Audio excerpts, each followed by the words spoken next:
Apa kabar bunda-bunda? Biar terlihat semangat meskipun sekarang waktunya senja, kita awali dengan yel-yel lebih dulu.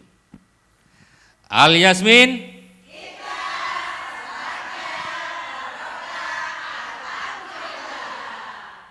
Tepuk tangan boleh loh.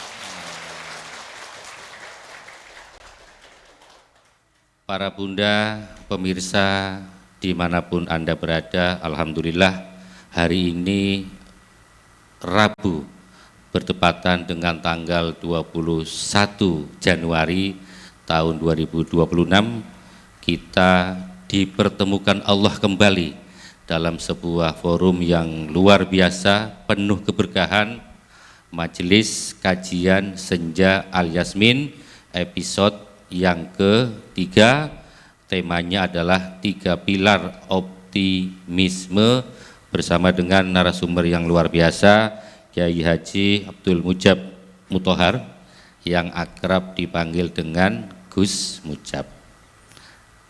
Para bunda nantinya boleh bertanya terkait dengan tema yang akan disajikan oleh Gus Mujab. Boleh tanya macam-macam, tapi masih sesuai dengan tema yang akan dibahas pada sore hari ini. Para bunda dan pemirsa yang berbahagia, sebelum Gus Mujab menyampaikan materi, saat ini kita sudah tersambung dengan Bunda Cita yang sedang melaksanakan ibadah umroh. Tadi pagi subuh baru sampai, kemudian langsung ibadah umroh, kemudian sekarang tadi habis sholat duha. Dan kira-kira apa yang mau disampaikan oleh Bunda Cita dari pelataran Masjidil Haram? Silakan Bunda Cita. Assalamualaikum warahmatullahi wabarakatuh. Bismillah, alhamdulillah, wala haula wala quwata illa billah. Salam rindu dari Baitullah untuk bunda-bunda yang saat ini mengikuti kajian senja di ballroom Pondok Pesantren Diki Prater Al Yasmin, dan juga bunda-bunda yang menyaksikan langsung di Madu TV. Mudah-mudahan Allah luaskan rezekinya, Allah mudahkan urusan-urusannya, dan Allah berikan takdir terindah untuk bisa menziarahi Makkah dan Madinah. Allahumma yassir lana ziyarat Makkah wal Madinah wa sya'yan mashkura wa dhanban maghfura wa amalan sholihan maqbula wa tijaratan lan tabur birahmatika ya arhamar rahimin. Salam rindu, salam sayang, dan mudah-mudahan Allah selalu memberikan berkahnya kepada kita semuanya. Al Yasmin, ikhlas, bahagia, barokah. Alhamdulillah. Wassalamualaikum warahmatullahi wabarakatuh. Al Yasmin.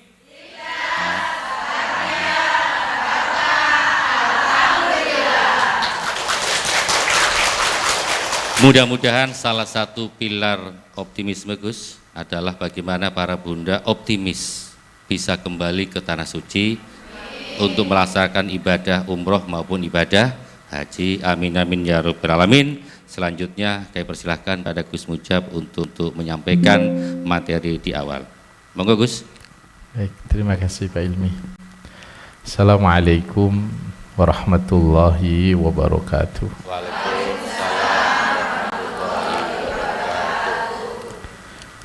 Para bunda semuanya yang dimuliakan oleh Allah, para pemirsa yang sore hari ini semoga Allah anugerahkan kepada kita kesehatan, dan semoga kita semuanya, anak-anak kita yang sedang menuntut ilmu, Allah anugerahkan ilmu yang bermanfaat, dan semoga anak-anak kita semuanya dijadikan oleh Allah menjadi anak-anak yang soleh-solehah. Dan tentunya rumah tangga kita, hidup kita selalu dijaga oleh Allah Subhanahu wa ta'ala. Amin amin ya rabbal alamin. Para pemirsa, para bunda Al Yasmin yang dimuliakan oleh Allah Subhanahu wa ta'ala, di pertemuan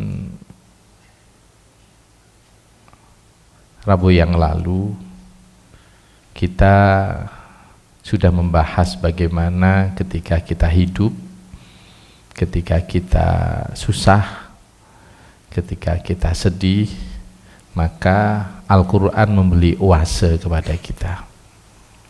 Pada sore hari ini kita akan spesifik mentadaburi, memahami, memaknai tentang, menyelami tentang 3 pondasi atau 3 pilar dari optimisme yang terkandung di dalam surah Ad-Duha ayat 1 sampai ayat 11. Para bunda semuanya, para pemirsa yang muliakan oleh Allah Subhanahu wa ta'ala, ketika surah yang sering kita baca, surah Ad-Duha, hampir kita ini sebagai umat Islam hafal surat ini. Tetapi surat ini penuh kepiluhan sebenarnya. Tapi juga di situ surat terkandung tentang optimisme yang luar biasa yang Allah tanamkan kepada hati Rasulullah Shallallahu Alaihi Wasallam. Nah, sebelum kita akan membahas general aplikasi kehidupan untuk kita tentang optimisme, sudah sepantasnya kita menyelami ayat-ayat yang terkandung di dalam surah Ad-Duha, yaitu ayat 1 sampai ayat 11. Bismillahirrahmanirrahim. Wad-duha, demi waktu duha. Al-Imam Jalaluddin As-Suyuti, Al-Imam Jalaluddin Al-Mahalli ketika menafsiri ayat ini, kita tahu bahwa duha itu adalah awalan nahar, permulaan hari. Bunda, kita tahu di momen duha itu orang mulai beraktivitas. Orang sibuk, yang kerja ya kerja, yang ngajar ya ngajar, yang ngurusi keluarga, anak, yang jenengan ngurusi dapur, ngurusi rumah, yang ngurusi rumah, pokoknya aktivitas. Tidak ada ceritanya duha dalam kaidah sunnahnya Kanjeng Nabi kita suruh tidur, itu tidak ada. Maka kita kalau kata Al-Imam Al-Ghazali, orang selesai sholat subuh itu disarankan untuk selalu berzikir menunggu tiba waktunya sholat syuruk atau sholat isyraq. Kemudian setelah itu ketika matahari sudah naik, yang sebagian ulama mengatakan bahwa sholat isyraq itu ya sholat duha itu. Pokoknya matahari sudah naik 1 tombak, ya kita sudah boleh untuk melaksanakan sholat duha. Ya, sholat duha itu adalah waktu di mana matahari sudah naik kurang lebih 1 tombak, yang seperti momen kita sholat Id, itu waktu seperti itu. Itu kurang lebih kita, kalau Allah kemudian mengawali surat ini dengan bersumpah dengan wadduha, demi waktu duha, ini artinya Allah ingin memahamkan kepada kita begitu pentingnya waktu duha.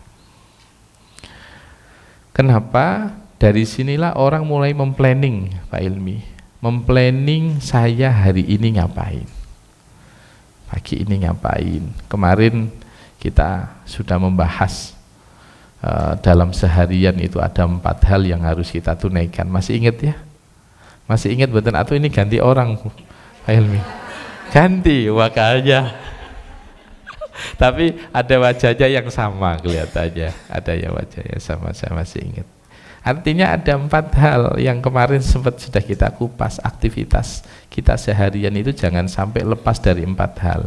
Upgrading ilmu, gitu.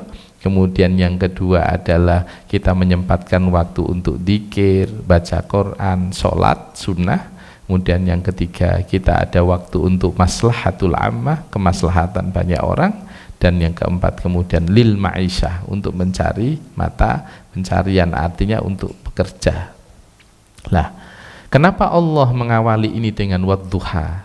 Yang unik bukan berhenti di wadduha, tetapi kemudian dilanjutkan ayat yang kedua, walaili idza saja. Ketika malam sudah masuk atau telah sunyi, bisa dikatakan seperti walaili idza saja, demi malam ketika sunyi, demi waktu duha dan demi waktu malam ketika sunyi. Bunda semuanya, para pemirsa, ini kalau jenengan perhatikan duha dengan malam, identiknya duha itu dipakai waktu beraktivitas karena itu siang hari.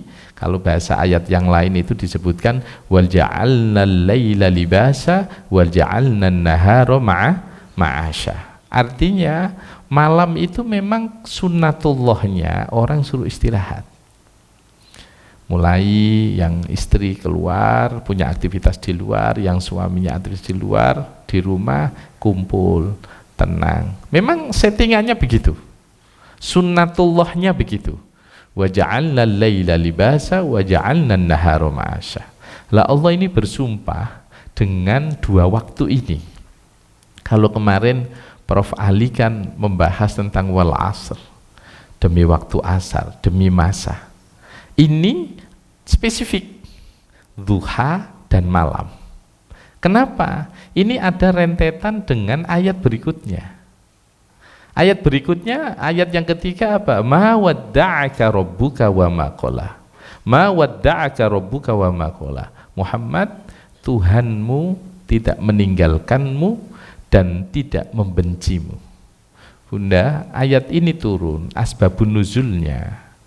Sebagian ulama mengatakan bahwa Kanjeng Nabi itu hampir 15 hari wahyu itu tidak turun. Surah Ad-Duha ini kan turunnya setelah surah Al-Fajr. Nah, 15 hari itu wahyu tidak turun-turun. Kalau jenengan tengok di Tafsir Munir karya Syekh Wahbah Zuhaili, ada dua riwayat. Ada yang mengatakan yang mendatangi Kanjeng Nabi adalah istri beliau, yaitu Sayyidah Khadijah. Kanjeng Nabi, jenengan kok lama nggak didatangi sama Jibril? Ngobrolnya Sayyidah Khadijah ini lebih karena ingin memberi motivasi.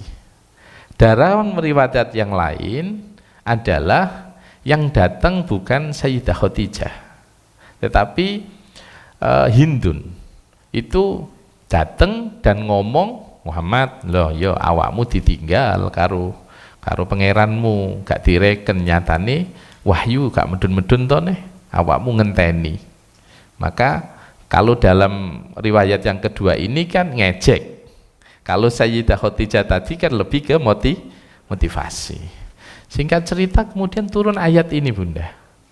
Wadduha wal-laili idza saja, demi waktu duha dan demi malam ketika sunyi. Ma wadda'aka rabbuka wa ma qala. Tuhanmu tidak meninggalkanmu dan Tuhanmu tidak marah kepadamu. Bunda, ayat ini mengajarkan kepada kita satu, tentang pilar optimisme dalam hidup.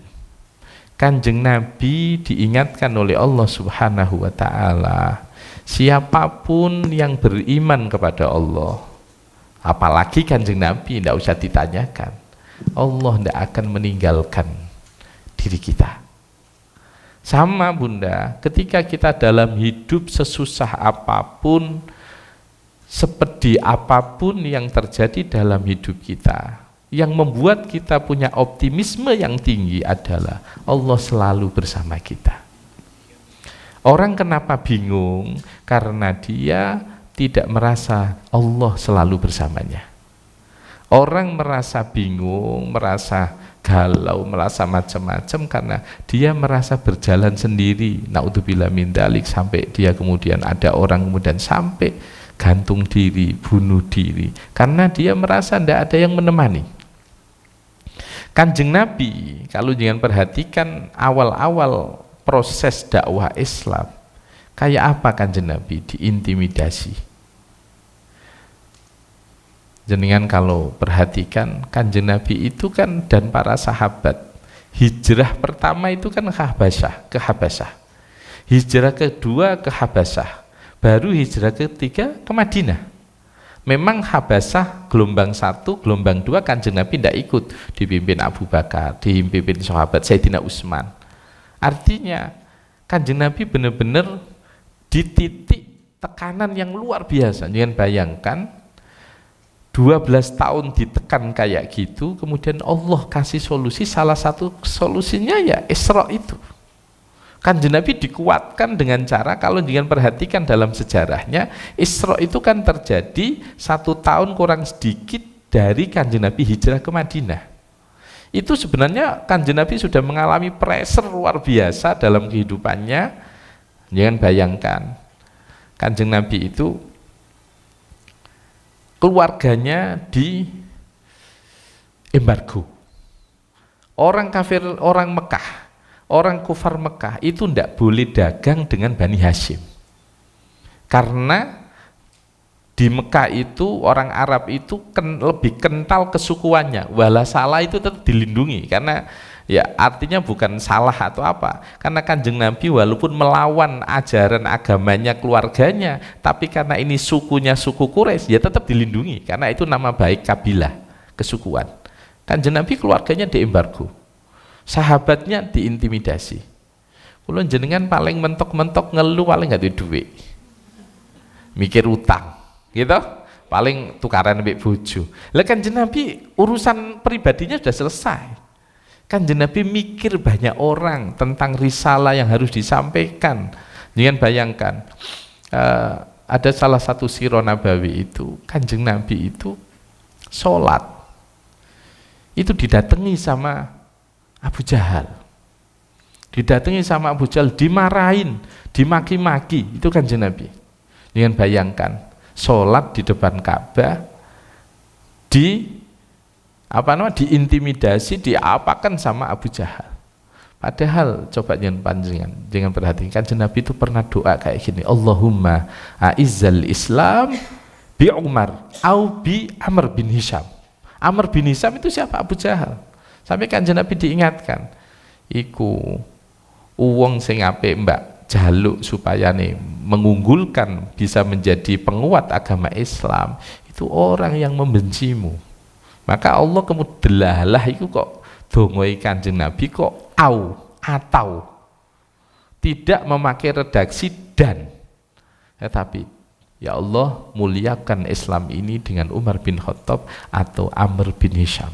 Allah takdirkan Umar bin Khattab. Baik Bunda, artinya begini, ayat 1 sampai 3 Ad-Duha itu mengajarkan kepada kita bahwa Allah tidak akan meninggalkan hambanya, Allah tidak akan marah kepada hambanya selama hambanya itu beriman kepadanya.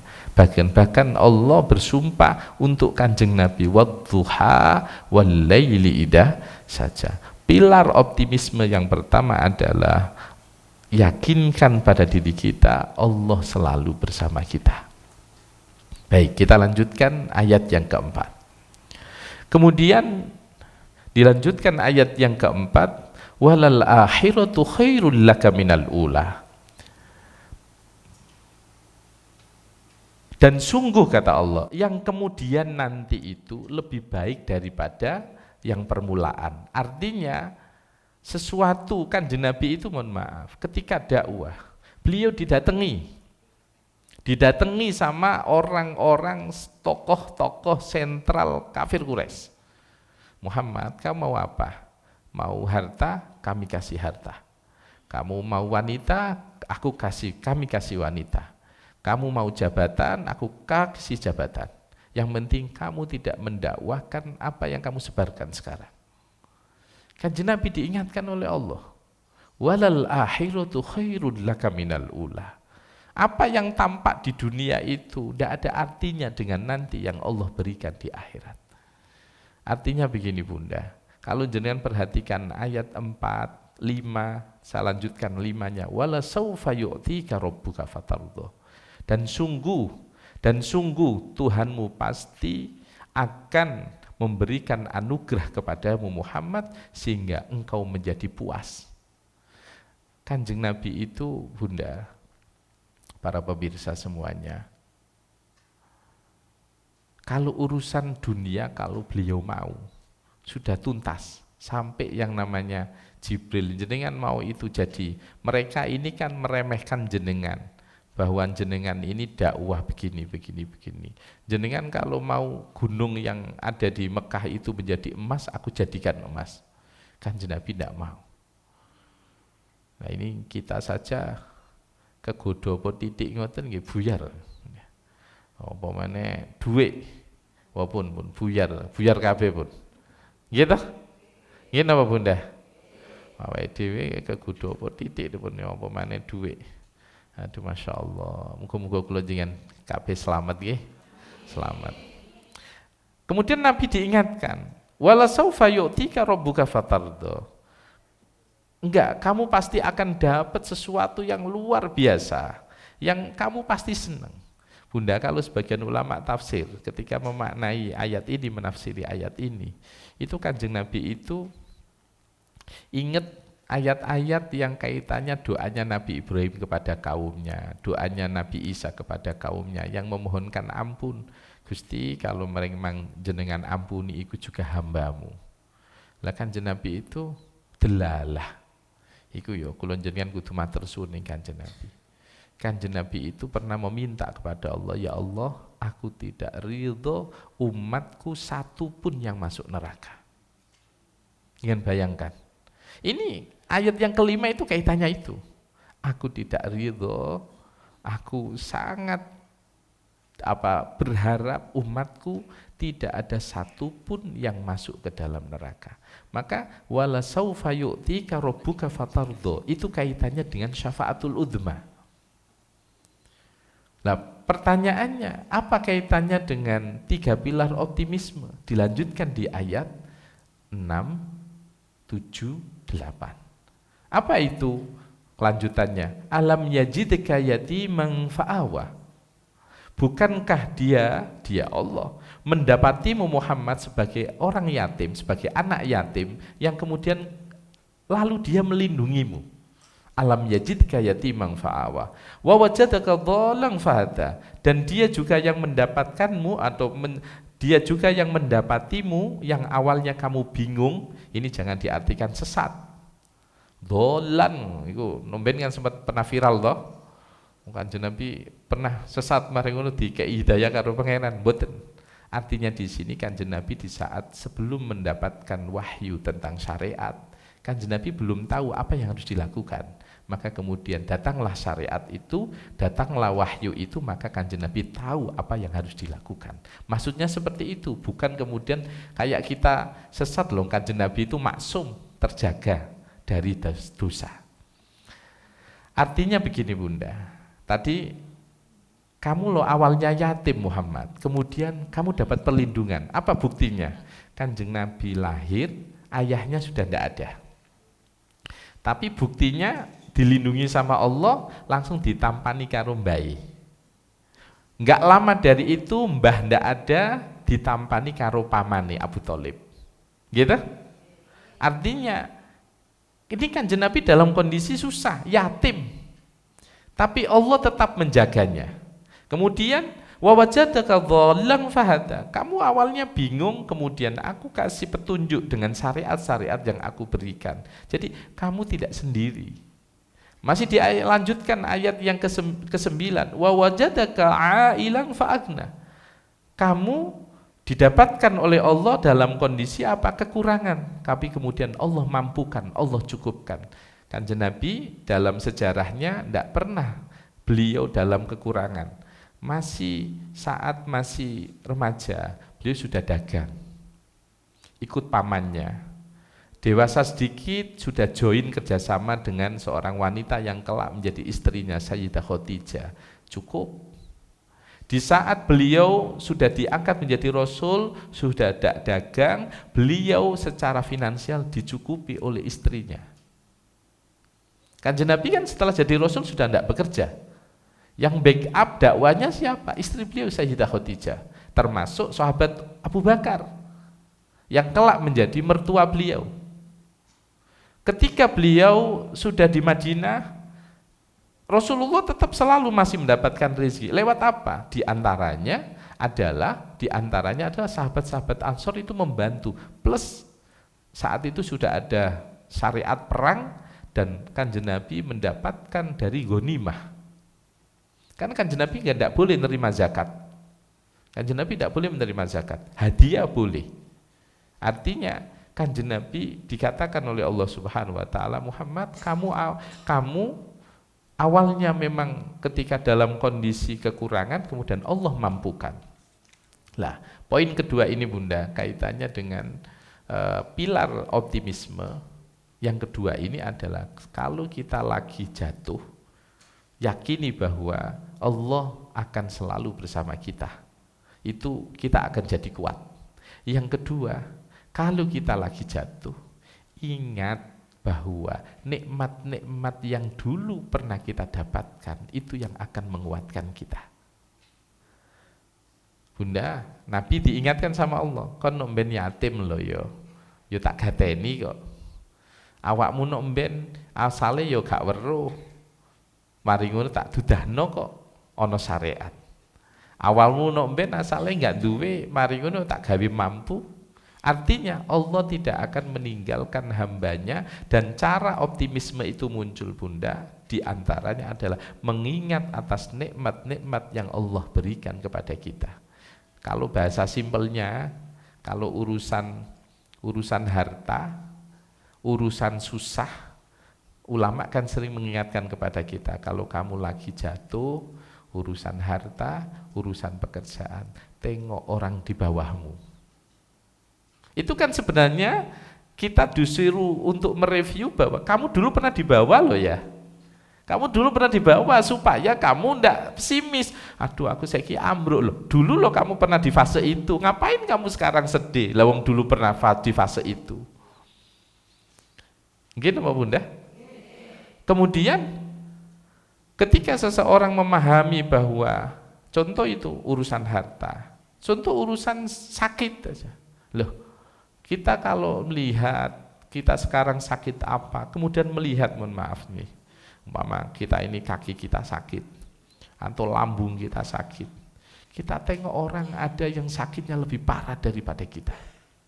Artinya kita itu patut menengok nikmat-nikmat yang Allah berikan kepada kita sehingga kita kuat sehingga menjadi optimis.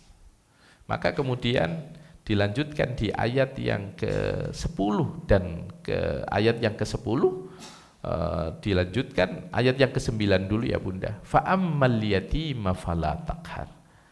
Kanjeng Nabi ini diingatkan, maka terhadap anak yatim janganlah engkau berlaku sewenang-wenang. Dilanjutkan lagi, wa ammas sa'ila fala tanhar, dan terhadap orang-orang yang meminta-minta kamu jangan sampai menghardiknya. Kemudian di ayat yang terakhir, wa amma bi ni'mati rabbika fahaddits. Bunda, optimisme itu tidak akan terbangun kalau minimal kita tidak bicara bahwa harus seperti ini, tetapi minimal 3 hal ini harus dilalui. Kita harus meyakini bahwa Allah akan selalu menyertai kita sehingga kita kuat, sehingga kita optimis. Yang kedua, kita harus menengok atas nikmat-nikmat yang Allah berikan kepada kita, nikmat yang sudah kita lalui semuanya. Namanya orang rumah tangga itu Bunda, asale gak duwe omah, saiki duwe omah, terus lagi nyambut gawe ini seret, supaya tetap syukur ya kudu ngilingi Bang, aku nomben gak duwe apa-apa kok. Yang ketiga, supaya optimisme itu tetap terpatri adalah kita disuruh bersyukur atas apa yang telah kita dapatkan. Ini jangan dikira Bunda, closing syukur itu titik balik dari optimis. Kenapa? Berarti Allah akan tetap selalu memberi nikmat kepada kita secara lestari. Wa amma bi ni'mati rabbika fahaddits. Yang unik adalah kenapa yang disebut kok fa'ammal yatima fala taqhar wa ammas sa'ila fala tanhar. Ketika sama anak yatim jangan sewenang-wenang. Ketika ada orang minta-minta, jangan kamu menghardiknya. Bahkan Nabi mengatakan kalau kamu tidak ngasih, ya kalau kamu tidak ngasih ya jangan kamu aja dinamakno, aja dipaido. Nah wis gak nak iso ngeneono sedelok, matur ngoten, ngeneo sithik gak apa-apa, nak ndak aja maido. Ngoten. Maka para bunda semuanya yang dimuliakan oleh Allah Subhanahu wa taala, para pemirsa, dalam hidup tidak boleh kita pesimis, kita harus optimis. Dalam hidup kita harus selalu memandang ke depan.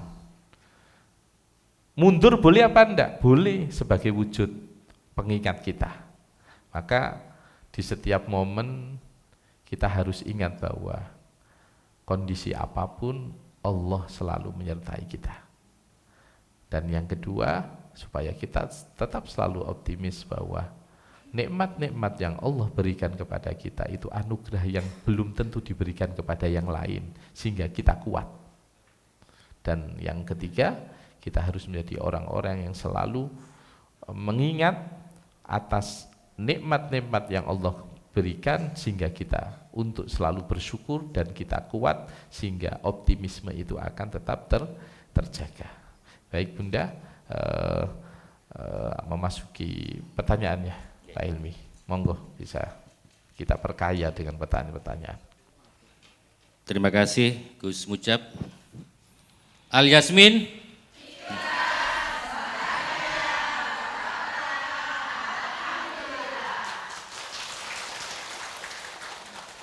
Para bunda, kami yakin Gus, sebelum ngaji bersama Gus Mujab hari ini paling pikirannya kan gini, orang sholat duha isinya jaluk tok.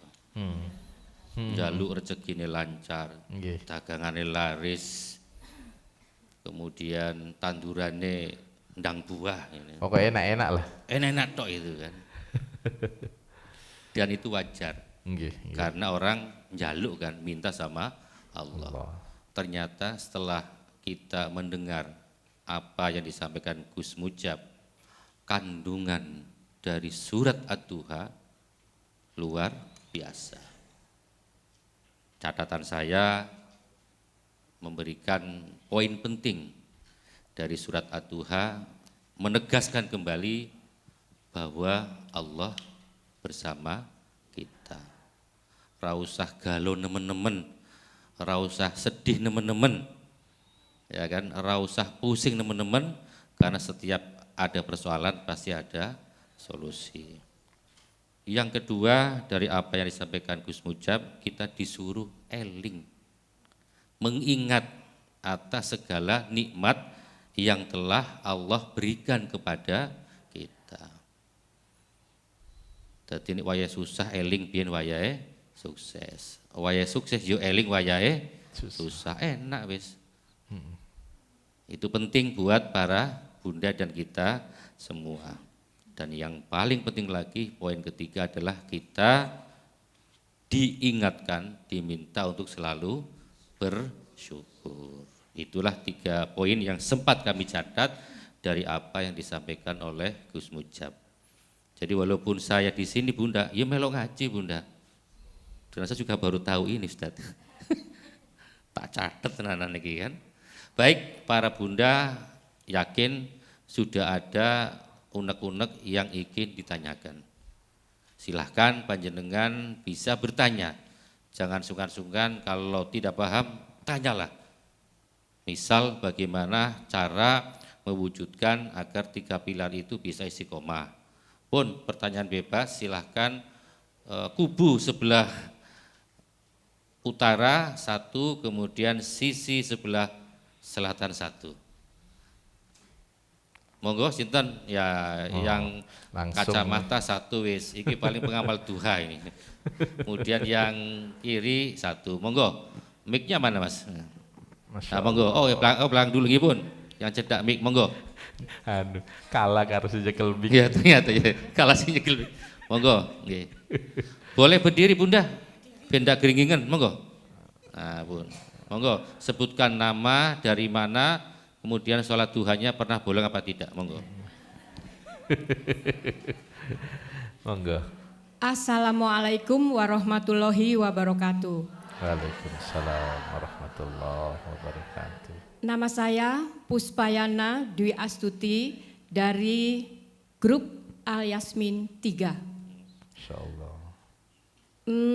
Yang saya ingin tanyakan, ini saya masih bingung gitu ya, nggak tahu ini gimana ini Pak Ustadz, bahwa Nabi Muhammad itu kan seorang manusia biasa, tapi kok sampai Allah itu kok sampai mencintainya dan itu adalah kekasihnya gitu.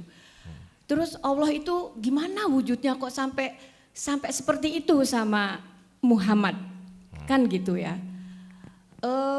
Terus akhirnya Nabi Muhammad itu kalau saya lihat itu kan sebetulnya menjadi pemimpin dunia. Makanya Nabi Muhammad itu bingung gitu dan dia tapi tetap istiqomah dengan keyakinannya. Apakah ini bisa diwujudkan dengan zaman sekarang ini di dunia ini? Begitu. Terima kasih. Assalamualaikum. Terima kasih. Insya Allah nanti dijawab oleh Gus Mujab agar tidak ikut bingung. Iki pertanyaannya bingung apa enggak? Ya, itulah enaknya Gus Mujab itu kan, akan menjawab setiap pertanyaan yang bingung. Monggo yang sebelah kiri. Monggo Mbak di depan ini. Ya Allah. Oke. Insya Allah dari bingung muncul 3 pilar optimis. Assalamualaikum warahmatullahi wabarakatuh. Assalamualaikum. Terima Monggo kasih. berdiri Bunda. Terima kasih atas waktu yang diberikannya.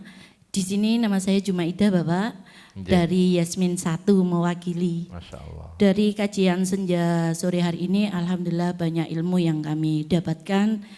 Yang perlu kami tanyakan tentang Dolam Fahadah, di situ tadi disebutkan bahwa disitulah turun syariat untuk Kanjeng Nabi Muhammad. Yang perlu kami tanyakan Ustadz di sini, apakah syariat itu juga turun sebelum nabi-nabi yang terdahulu? Kalau memang itu syariat sudah turun di nabi-nabi yang terdahulu, nun sewu adinul Islam apa sudah terwacana gitu. Terima kasih, mohon maaf atas kedanggalan ilmu kami. Assalamualaikum warahmatullahi wabarakatuh. Waalaikumsalam warahmatullahi wabarakatuh. Tanpa berbingung-bingung, langsung Gus Mujab yang akan mengurai kebingungannya. Monggo Gus. Baik. Terima kasih Pak Ilmi. Bunda semuanya, ini kebetulan pertanyaannya juga bukan temanya ini di luar tema keduanya, tapi tidak apa-apa, insya Allah saya jawab. Jadi begini Bunda, yang pertama, kenapa Kanjeng Nabi begitu spesial? Spesial sampai dipilih oleh Allah dan bahkan menjadi khair khalqih, menjadi makhluk yang terbaik.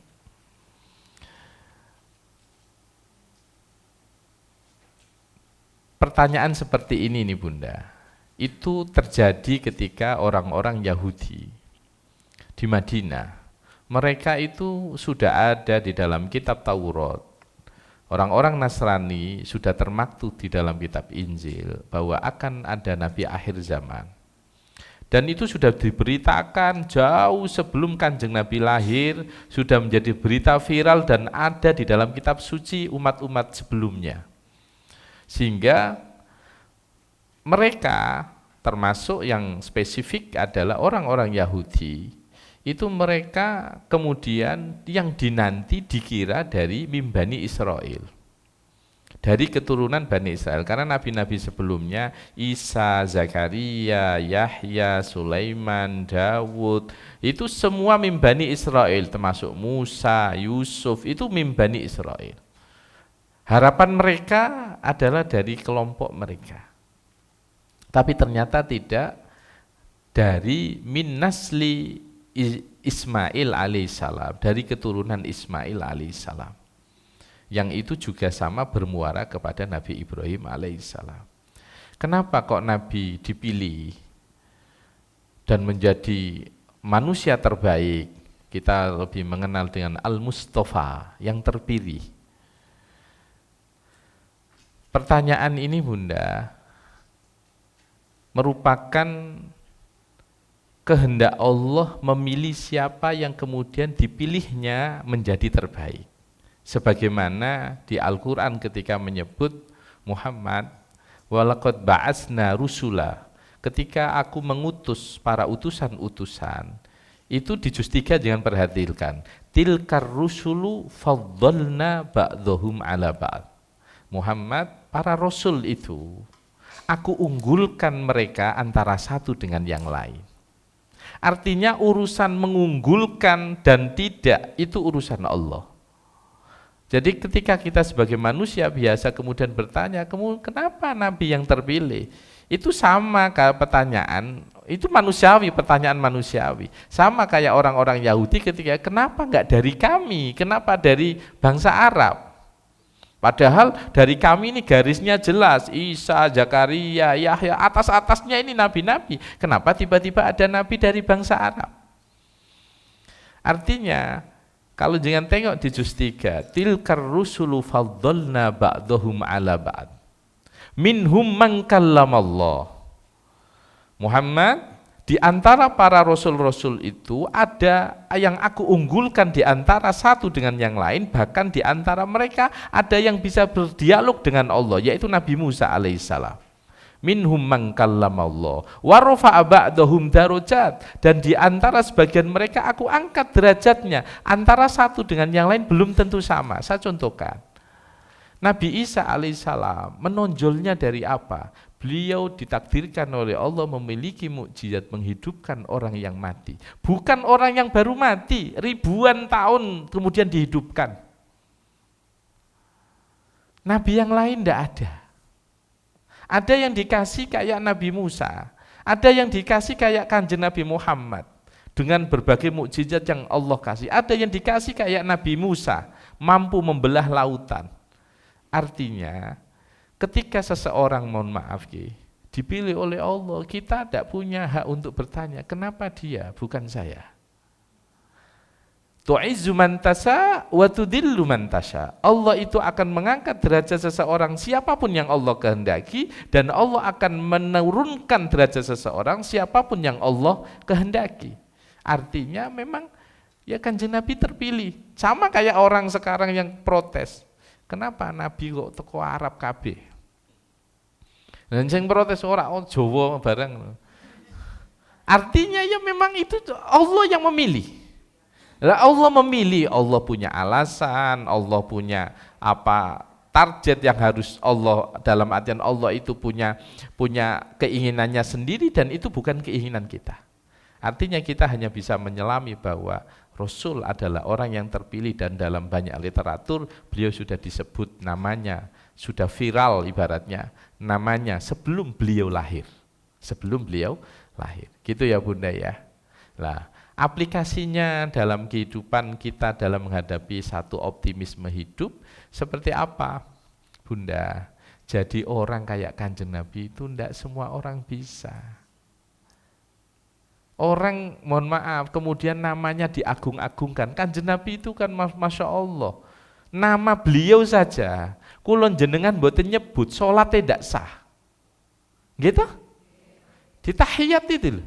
Kita tidak baca sholawat, tidak nyebut asmani Kanjeng Nabi, sholat kita tidak sah. Orang sampai namanya, mohon maaf, bukan berarti disandingkan dengan Allah, bukan. Tetapi sampai beliau diangkat derajat oleh Allah, sampai dalam sholawat itu aja nama beliau dan nama Allah itu kemudian bersanding. Itu yang dilaluinya ya tak mudah. Siapa yang mau Bunda kemudian diancam, dibunuh seumur hidupnya untuk umat. Bahkan ketika wafat saja yang disebut adalah bukan anak istrinya, tapi ummati. Itu kan orang untuk masuk di level itu kan tidak semua orang bisa. Kita ini masih mementingkan ego pribadi kita. Iki aku mikir kanggo anakku, aku mikir kanggo bojoku, aku mikir kanggo kakak-kakak. Kita masih begitu. Lah kok kita mau pingin kayak Kanjeng Nabi kan mustahil. Gitu nggih. Lah sekarang karena kita umatnya, kita harus mencontoh, termasuk ketika dalam kegalauan kita harus optimis, niru apa yang diberikan oleh Allah kepada Kanjeng Nabi. Gitu nggih Bunda nggih. Baik, pertanyaan yang kedua kaitannya dengan apa tadi Pak Ilmi?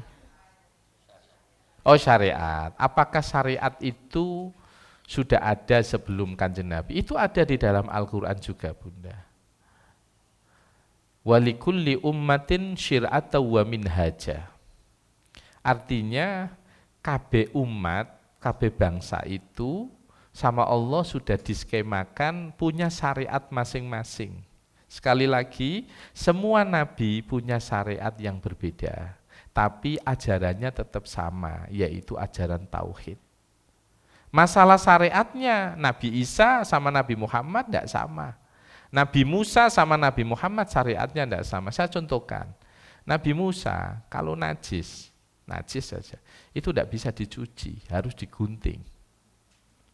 Kena najis, nak kula jenengan wassalam, kelambi legoro arang mari ngono mboten saged. Syariatnya Nabi Musa ndak ada, dicuci itu ndak ada, dipotong. Syariatnya Nabi Musa orang taubat. Itu jenengan tengok sejarah ketika mereka umatnya nyembah patung pedet emas itu. Apa skema pertaubatannya? Bunuh diri.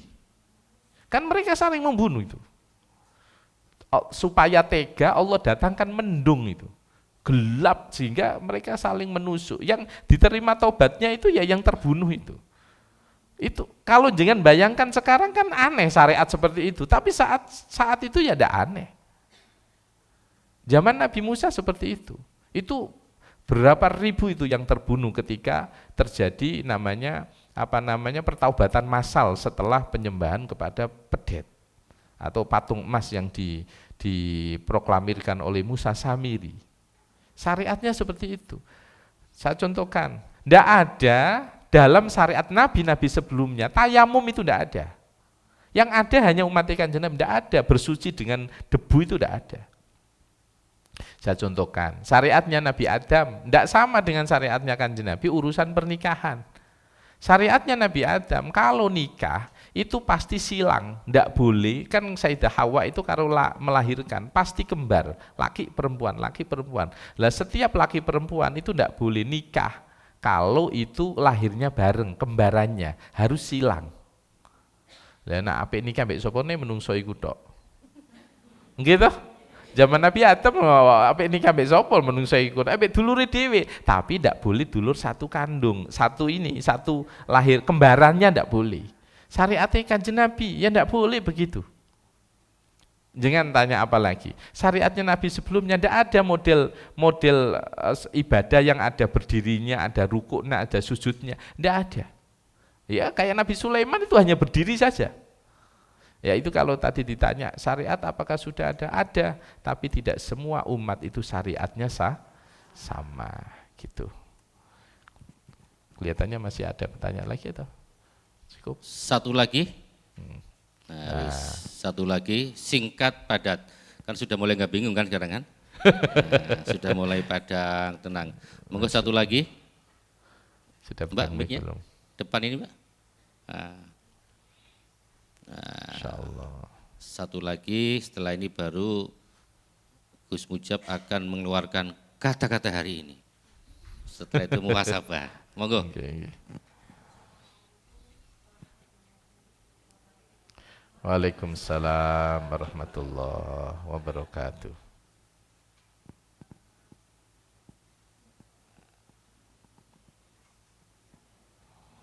Silakan. Berdiri Mbak, Bu. Enggak apa-apa, nih mungkin karena tidak bingung kan saya dampingi. Monggo, Bunda, singkat padat. Niki, monggo. Nama saya Bunda Rudi Ika, perwakilan dari Al Yasmin 4. Gini Ustadz, sebelumnya mohon maaf, ini dalam kehidupan sehari-hari yang terjadi. Kita sebagai seorang mukmin dianjurkan ketika kita dalam keadaan terpuruk, kita yakin bahwa Allah selalu bersama kita. Terus ini pengalaman terjadi yang sering kita temui, ada seorang saudara menangis benar-benar dengan susah, sampai dia tuh bilang gini, ya Allah Kak, saya sudah setiap malam sholat tahajud, saya sudah duha dan lain sebagainya, membuat saya terharu. Gini Ustadz, saya sampai bingung. Wes gini aja, yang penting kamu niat ikhlas dan sabar, nggak usah mengharap dunia gitu Ustadz. Nggih. Dan mohon pencerahannya gimana seharusnya kita sebagai seorang mukmin yang kadang jiwa ini drop, ya kan? Merasa ya Allah, aku sudah benar-benar di titik rendah dan sudah mendekatkan diri kepadamu, tapi saya tetap dicoba seperti ini.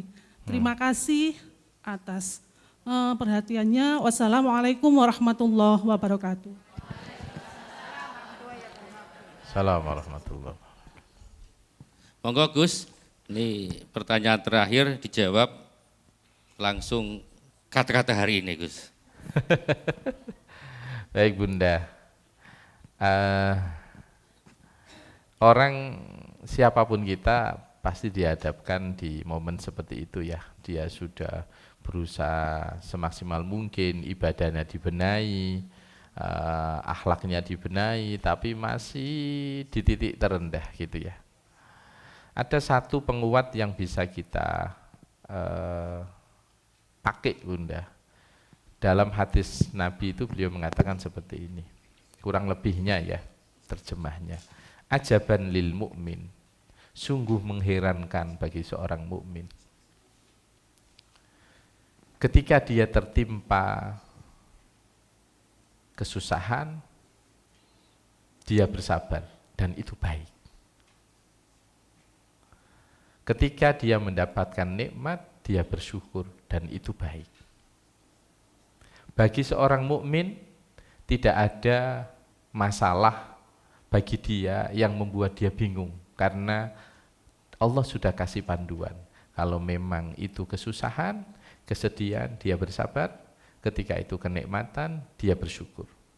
Maka ada satu ayat yang patut kita renungkan bersama, ini saya catat, yaitu di dalam surah Alu Imran ayat 139.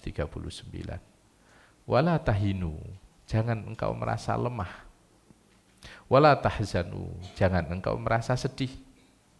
Saya ulangi Bunda. Wala tahinu, jangan engkau merasa lemah, merasa hina, jangan. Wala tahzanu, jangan engkau merasa sedih. Wa antumul a'laun, engkau adalah orang yang unggul. In kuntum mu'minin, apabila kalian menjadi orang-orang yang beriman. Iman itu kayak apa? Iman ketika dia sedih, ketika dia susah, dia kuat. Ketika dia mendapatkan nikmat, dia bersyukur. Artinya kita diingatkan oleh Allah, jangan lemah, jangan merasa hina, jangan merasa sedih, karena kalian adalah orang-orang yang unggul selama kita menjadi orang-orang yang beriman. Maka Pak Hilmi, ini kata-kata hari ini ya. Kata-kata hari ini kemudian dilanjut dengan muhasabah dan doa. Baik, saya tutup dengan satu ini sebagai penguat kita, pilar selain pilar 3 tadi, bahwa kita harus yakin bahwa Allah selalu bersama kita. Kita harus selalu mengingat atas nikmat-nikmat yang Allah berikan kepada kita, dan kita harus selalu untuk tahadus nikmat, mengingat bersyukur atas nikmat yang Allah berikan kepada kita. Dan ini yang menjadi kita kuat optimis adalah ingat ayat ini jenengan. Wa asa an takrahu syai'aw wa huwa khairul lakum wa asa an tuhibbu syai'aw wa huwa syarrul lakum. Bisa jadi apa yang kita tidak suka itu baik buat kita. Bisa jadi apa yang kita suka itu tidak baik buat kita. Wallahu ya'lamu wa antum la ta'lamun. Allah yang tahu dan kalian tidak tahu. Bunda, itu yang menjadi penguat kita. Kelihatannya sakit, pedih, tetapi ketahuilah bahwa apa yang terlihat sakit sebenarnya itu kenikmatan yang bisa saja yang akan kita dapatkan. Apa yang membuat kita bahagia bisa jadi kalau kita lupa, kita lalai, itu malah menjadi petaka bagi kita. Dan itu semua tidak ada pada diri kita, yang tahu hanya Allah Subhanahu wa ta'ala. Baik, kita semuanya sore hari ini di kajian senja ini, Masya Allah, kalimat senja itu membuat kita teduh. kita seperti dipayungi naungan yang lebat, terus di bawahnya itu rindang. Maka di sore hari ini matahari menjelang tenggelam, kita dianjurkan oleh Rasulullah SAW untuk berkontemplasi. Tidak hanya ketika matahari angkat tenggelam, tetapi ketika matahari akan terbit juga sama. Dan sore hari ini mari kita bersama-sama bermunajat kepada Allah Subhanahu wa taala. Semoga segala hal kebaikan akan selalu menimpa kepada kita. Allah turunkan untuk kita. Allah jauhkan mara bahaya dari kita dan anak-anak kita dan keluarga kita. Al-Fatihah. A'udzubillahi minasyaitonir rajim. Bismillahirrahmanirrahim. Alhamdulillahirabbil alamin. Arrahmanirrahim. Iyyaka na'budu wa iyyaka nasta'in. Astaghfirullahal azim. Astaghfirullahal azim. Astaghfirullahal azim. Astaghfirullahal azim. Astaghfirullahal azim. Innahu kana ghaffara. Astaghfirullahal azim. Innahu kana ghaffara. Astaghfirullahal azim. Innahu kana ghaffara. Astaghfirullahal azim. Innahu kana ghaffara. La hawla wa la quwwata illa billah. La hawla wa la quwwata illa billah.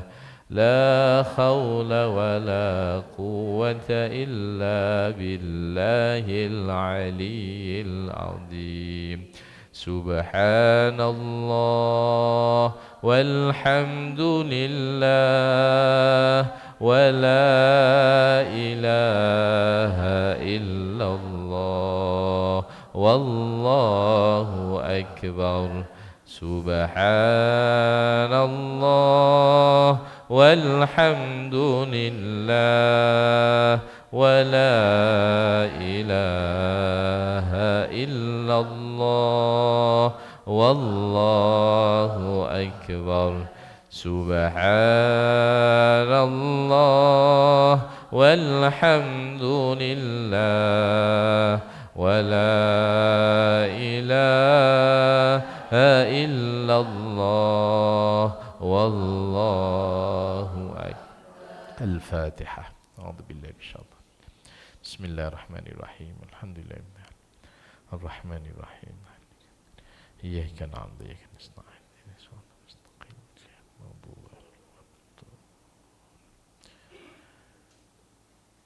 Bismillahirrahmanirrahim. Ya Allah, Ya Rahmanu, Ya Rahim. Engkau yang maha pengasih lagi maha penyayang. Ya Allah, Ya Ghaffar, Engkau yang maha pengampun atas segala dosa-dosa kami, segala kekurangan kami, segala kekhilafan kami. Ampunilah dosa-dosa kami ya Rabb. Ampunilah kekurangan kami, kekhilafan kami, kealpaan kami. Ampunilah kesalahan kami atas segala saudara-saudara kami, baik yang kami sengaja ataupun tidak. Allahumma ya Allah, ya Rahman, ya Rahim, ya Qawi, ya Matin. Anugerahkan untuk anak keturunan kami ya Allah. Anugerahkan untuk anak-anak kami ya Allah. Anak-anak yang saleh salihah, anak-anak yang Engkau ridhai ya Allah, anak-anak yang Engkau berkahi ya Allah. Jadikan anak keturunan kami anak-anak yang bermanfaat ya Allah, bermanfaat untuk agama, bangsa dan negara. Allahumma ya Allah, ya mujibat da'awat, ya mujibat da'awat. Engkau yang mengabulkan atas segala permohonan. Anugerahkan untuk anak-anak kami ya Allah, anak-anak yang saleh salihah. Bunda semuanya, para pemirsa, nama anaknya bisa disebut, didoakan satu persatu. Ya Allah, Amin ya Allah. Ya Allah. Ya Allah, ya Allah. Ya Allah. Ya Allah. Ya Allah, istajib du'ana ya Allah. Ya Allah. Ya Allah. Astaghfirullah. Astaghfirullah. Ya Allah. Allahumma ya Allah, Engkau yang berkuasa atas segalanya. Engkau yang menentukan atas segala. Kabulkan doa-doa kami ya Rabb. Kabulkan doa-doa kami untuk anak-anak kami, untuk orang-orang terkasih kami. Ya Allah, dekatkan kami dengan rizki yang halal, jauhkan kami dari rizki yang haram. Dekatkan kami dengan rizki yang halal, jauhkan kami dari rizki yang haram. Allahumma ya Allah, anugerahkan untuk negara kami, negara Indonesia ya Allah, menjadi negara yang aman, negara yang damai. Allahumma ya Allah, anugerahkan untuk saudara-saudara kami ya Allah keselamatan, kesehatan. Ya Allah, sembuhkan saudara-saudara kami yang sakit ya Allah. Sembuhkan sahabat-sahabat kami yang sakit ya Allah. Bunda semuanya bisa didoakan, keluarga, saudara, sahabat yang sakit, disebut namanya. Ya Allah, anugerahkan kesabaran ya Allah, anugerahkan kekuatan, anugerahkan kesehatan. Allahumma ya Allah, anugerahkan untuk kami yang hadir di majlis sore ini ya Allah, di majlis senja ini ya Allah, anugerahkan ya Allah untuk bisa ke tanah suci kota Makkah dan Madinah. Anugerahkan kami bisa ke Makkah dan Madinah bersama orang-orang terkasih kami, bersama pasangan kami, bersama anak-anak kami, bersama saudara-saudara kami. Allahumma ya Allah, takdirkan kami bisa solat di depan rumahmu ya Rabb. Takdirkan kami bisa solat di raudhahmu ya Rabb. Takdirkan kami bisa bersolawat di depan kekasihmu ya Rabb. Rabbana dolamna anfusana wa illam taghfir lana wa tarhamna lanakunanna minal khasirin. Ya Allah, anugerahkan untuk kami ya Allah, meninggal dalam kondisi husnul khotimah, husnul khotimah, husnul khotimah. Wa sallallahu ala nabiyyina Muhammad walhamdulillahi rabbil alamin. Al-Fatihah.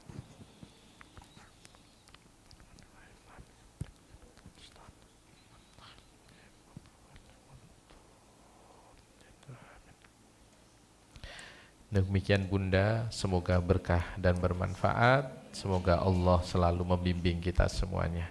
Assalamualaikum warahmatullahi wabarakatuh. Para Bunda dan pemirsa dimanapun Anda berada, demikian tadi kajian Senja Al-Yasmin episode 3 bersama dengan Kiai Haji Ahmad Mujab Muthohar dengan tema 3 pilar optimisme. Sampai ketemu lagi pada kajian Senja Al-Yasmin pada episode yang keempat Rabu yang akan datang. Matur nuwun Gus Mujab dan seluruh kerabat kerja yang bertugas. Terima kasih, kita kobarkan kembali semangat Al-Yasmin.